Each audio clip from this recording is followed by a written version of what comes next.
Bonjour à tous et bienvenue sur Creative Craft pour ce nouveau tutoriel consacré à After Effects.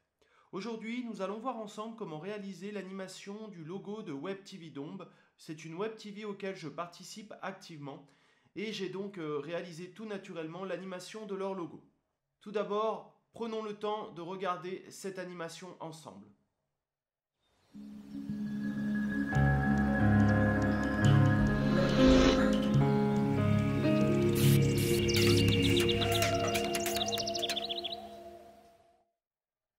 Je tiens à préciser avant d'aller plus loin que pour réaliser cette animation, il faut impérativement posséder la version CS6 d'After Effects ou supérieure.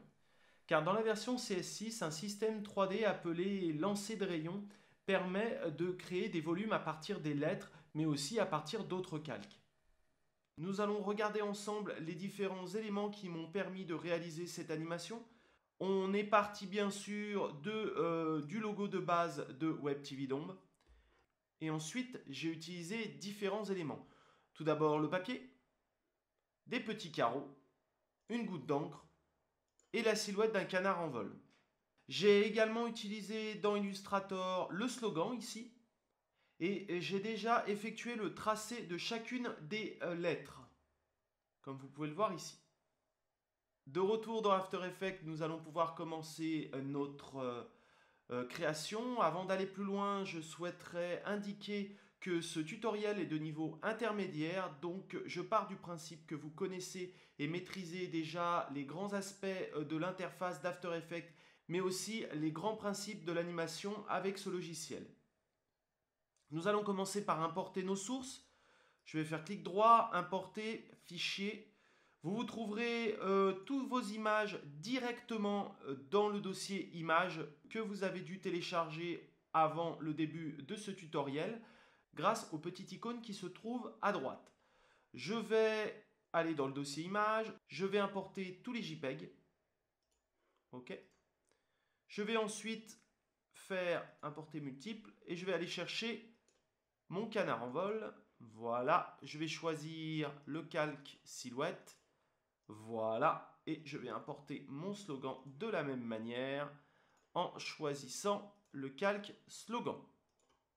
Voilà, j'ai terminé mon importation.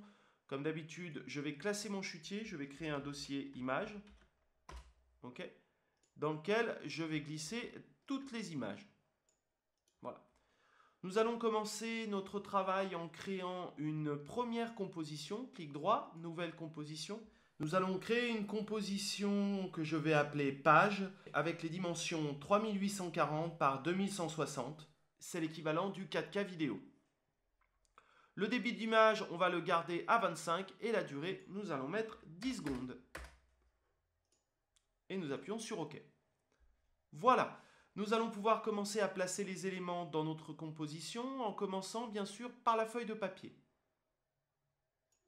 La feuille de papier est un peu trop petite, nous allons donc grossir son échelle à 200%. Voilà. Nous allons ensuite prendre les petits carreaux. Voilà. Que nous allons grossir également à 180%. Et nous allons effectuer une légère rotation du papier. Voilà. À moins 15 degrés. Voilà, on va le déplacer comme ça. Et bien sûr, nous allons utiliser les modes de fusion produit pour mélanger tout cela. Voilà. Nous allons ensuite placer notre logo de référence. Voilà. Ce calque est un calque de repère uniquement. Je ne veux pas qu'il soit rendu, donc pour m'en assurer, je vais directement le déclarer comme étant un calque repère. Je fais clic droit, calque repère. Quand vous avez un calque qui possède ce petit symbole ici, cela signifie tout simplement qu'il ne sera pas pris en compte dans le rendu final.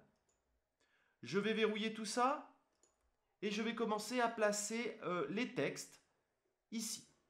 Alors pour placer les textes, je prends mon outil texte, je vais chercher la police de caractère qui s'appelle Source sans Pro, OK, que vous devez trouver dans le dossier que vous avez téléchargé.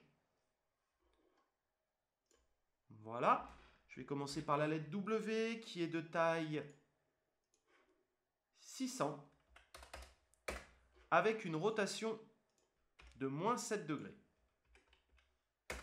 Voilà. Je vais placer ici mon élément. Je n'hésite pas à zoomer pour pouvoir voir. L'astuce aussi, c'est que je peux appuyer sur T pour réduire l'opacité de mon calque et comme ça ainsi bien voir s'il vient bien se poser sur mon W. Ouais, ça a l'air d'être parfait ça. Voilà. On va revenir ici. Très bien. On va faire pareil pour le D. On prend notre outil texte, on crée une nouvelle lettre, D majuscule. Celle-ci fait 630 en taille. Voilà. On peut la placer ici de la même manière avec 50% d'opacité temporaire pour juste pouvoir voir si elle s'aligne bien. Ouais, c'est pas mal. On la revient à 100%. Très bien. La lettre T. Si vous avez le moindre problème pour placer la lettre T ici, qui a une taille de 380, ici, vous n'hésitez pas à rendre temporairement invisible le W. Ici, je vais appuyer sur opacité pour pouvoir voir par transparence s'il s'aligne bien. C'est parfait. Je reviens ici à 100. Voilà. Et le petit V, voilà. OK. Je déplace mon V. Pareil, opacité 50%. Et on va mettre une rotation de moins 7 degrés.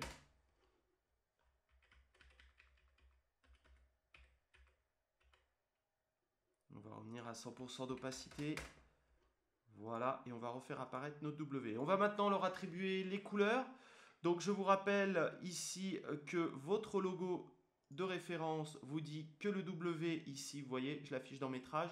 Le W est rouge, donc je retourne dans ma composition page. Le W est rouge. Donc ici, voilà, 255 de rouge. Le T est jaune.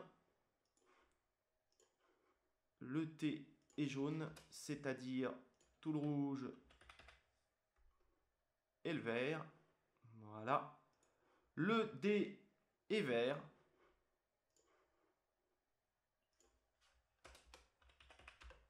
Voilà.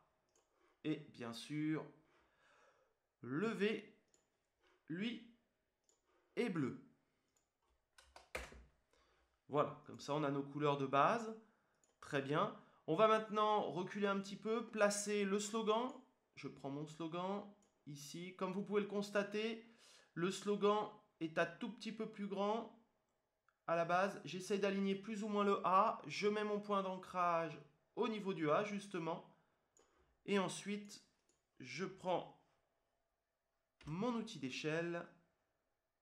Je prends mon échelle et je réduis sa taille pour qu'il vienne se coller à 83% ici. Très bien. Il ne me reste plus qu'à poser l'oiseau. Je prends ma silhouette d'oiseau. Vous voyez, elle n'est pas du tout orientée correctement.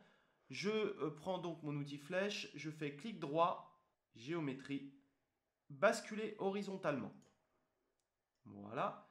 Je viens placer mon oiseau au-dessus. Voilà. Et nous avons ici notre scène qui est bien au complet. Nous pouvons tout rabattre ici. Voilà. Et nous pouvons verrouiller et rendre invisible notre référence pour voir ce que ça donne. Voilà. C'est exactement la base que nous avions besoin pour pouvoir commencer à placer tous nos effets. Donc, nous allons pouvoir sauvegarder ceci en étape numéro 1. Nous allons dans Fichier, Enregistrer sous, étape numéro 1. J'enregistre par-dessus mon étape numéro 1. Je vous donne rendez-vous dans l'étape numéro 2 qui sera consacrée au placement des différents effets qui nous seront utiles pour notre animation. A tout de suite.